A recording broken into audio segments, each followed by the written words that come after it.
అధ్యక్షుడిగా ఎన్నికైనప్పటి నుంచి make America great again నినాదం అందుకున్న ట్రంప్ ప్రపంచ దేశాలను వణికిస్తున్నారు. ట్రంప్ టారిఫ్ల దెబ్బకు ప్రపంచవ్యాప్తంగా స్టాక్ మార్కెట్లు అల్లాడిపోతున్నాయి. ఇది ఇలాగే కొనసాగితే మున్ముందు పరిస్థితి ఏంటి? ట్రంప్ నిర్ణయాలు ప్రపంచ మార్కెట్లను నిలువునా ముంచేస్తున్నాయా?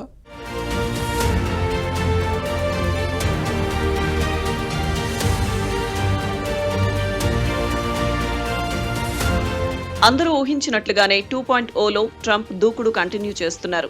ఆయన తీసుకుంటున్న నిర్ణయాలు యావత్ ప్రపంచాన్ని టెన్షన్ పెడుతున్నాయి.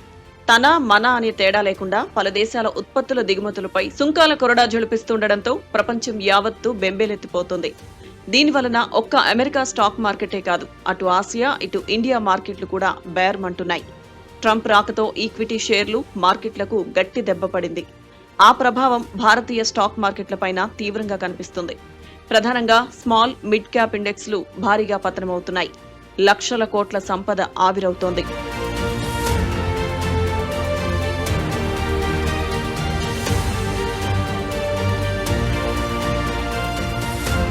ట్రంప్ అధికారం చేపట్టిన తర్వాత ఆయన ట్రేడ్ పాలసీలపై తీవ్ర అనిశ్చితి నెలకొంది.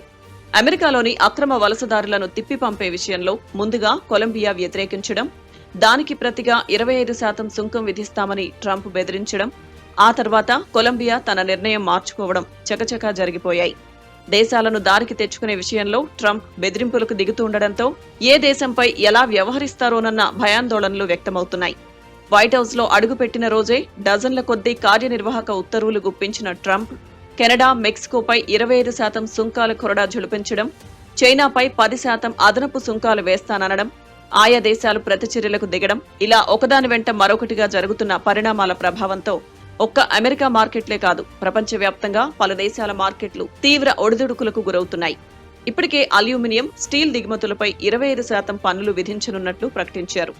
అదేవిధంగా రెసిప్రోకల్ ట్యాక్స్ విధిస్తామని ప్రకటించడం గ్లోబల్ మార్కెట్లలో పతనానికి కారణమైంది. రెసిప్రోకల్ ట్యాక్స్ అంటే ఇతర దేశాలు యుఎస్ గూడ్స్ పై ఎంత ట్యాక్స్ విధిస్తే అంత ట్యాక్స్ వాళ్లపై విధించడం. ఈ ఎఫెక్ట్ తో pharma, IT, gems, jewellery stocks తీవ్ర ఒత్తిడికి లోనవుతున్నాయంటున్నారు నిపుణులు. ప్రపంచవ్యాప్తంగా టారిఫ్లు పెంచుతున్నాడు దేశాల మీద. అల్యూమినియం, స్టీల్ మీద లేటెస్ట్ గా టారిఫ్ వేశాడు. దానికి ముందు మెక్సికో, కెనడా ఈ దేశాల మీద, చైనా మీద టారిఫ్లు వేశాడు. రకరకాల బెదిరింపులకి వీటికి దిగుతున్నాడు.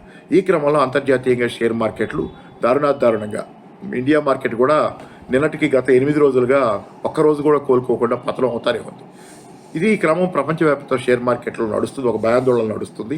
బంగారం అనేది భారీగా పెరుగుతుంది. అన్ని భయాందోళనలు ఉన్న కాలంలో, ఆర్థిక సందిగ్ధ స్థితి, ఆర్థికంగా అన్సర్టనిటీ ఉన్న కాలంలో పెరిగేది బంగారమే. అమెరికా తన అంతర్జాతీయ ఆధిపత్యాన్ని ఉపయోగించుకొని నిలబట్టడానికి ప్రయత్నం చేస్తుంది. ఎదురు చూడాలి దీన్ని. అంటే ప్రస్తుతానికైతే మాత్రం కొంతకాలం, అంటే కొంత మీడియం కాల వ్యవధిని అయితే మాత్రం ఖచ్చితంగా అన్ని దేశాలకు సమస్యలు ఉంటాయి, మార్కెట్లు ఒడిదుడుకుల్లోనే ఉంటాయి, సమస్యాత్మకంగానే ఉంటాయి అనేది మాత్రం నిజం. అయితే దీన్ని ఖచ్చితంగా ఏదో దశలో ప్రపంచం దాటి తీరుద్ది. గడిచిన 2 ఏళ్లుగా జోరుగా దూసుకుపోయిన డౌ జోన్స్, S&P 500, నాస్డాక్ సూచీలు, అమెరికా కంపెనీల షేర్ల ధరలు ఇప్పుడు కుదేలవుతున్నాయి. మన ఈక్విటీ మార్కెట్ నే తీసుకుంటే ఈ ఏడాది జనవరి 20న ట్రంప్ అధ్యక్ష బాధ్యతలు స్వీకరించిన నాటి నుంచి మంగళవారం వరకు, అంటే 22 రోజుల్లో నికరంగా సెన్సెక్స్ 779.84 పాయింట్లు, నిఫ్టీ 272.95 పాయింట్లు నష్టపోయాయి. దీంతో ఈక్విటీ మదుపరుల సంపదగా భావించే బీఎస్సీ లిస్టెడ్ కంపెనీల షేర్ల మార్కెట్ క్యాపిటలైజేషన్ 23.07 లక్షల కోట్లకు పైగా పతనమైంది. అంటే సగటున రోజుకు 1,00,000 కోట్ల రూపాయలకు పైగా సొమ్ము ఆవిరైపోయింది. ఇక చిన్న, మధ్యశ్రేణి కంపెనీల షేర్లైతే 40% వరకు దిగజారాయని మార్కెట్ వర్గాలు అంచనా వేస్తున్నాయి. స్టాక్ మార్కెట్లు పతనమవుతున్న ప్రస్తుత పరిస్థితుల్లో చాలా మంది గోల్డ్ లో ఇన్వెస్ట్ చేయాలనుకుంటున్నారు. గోల్డ్ బిజినెస్ అంతర్జాతీయంగా డాలర్లలోనే జరుగుతుంది. అయితే ఈ మధ్య కాలంలో భారత రూపాయి విలువ డాలర్తో పోలిస్తే బాగా తగ్గిపోయింది. దీంతో డాలర్లలో బంగారం ధర కాస్త పెరిగినా రూపాయల్లో మాత్రం దాని ధర మరింత ఎక్కువగా కనిపిస్తోంది. బంగారంలో పెట్టుబడి పెట్టిన వారికి ఎప్పుడూ లాభాలే వస్తున్నాయి. ఈ కారణంగా ప్రస్తుతం మార్కెట్లో ఉన్న పరిస్థితులను బట్టి ఎక్కువ మంది బంగారంలో పెట్టుబడులు పెట్టడానికి సిద్ధమవుతున్నట్లు నిపుణులు అంచనా వేస్తున్నారు.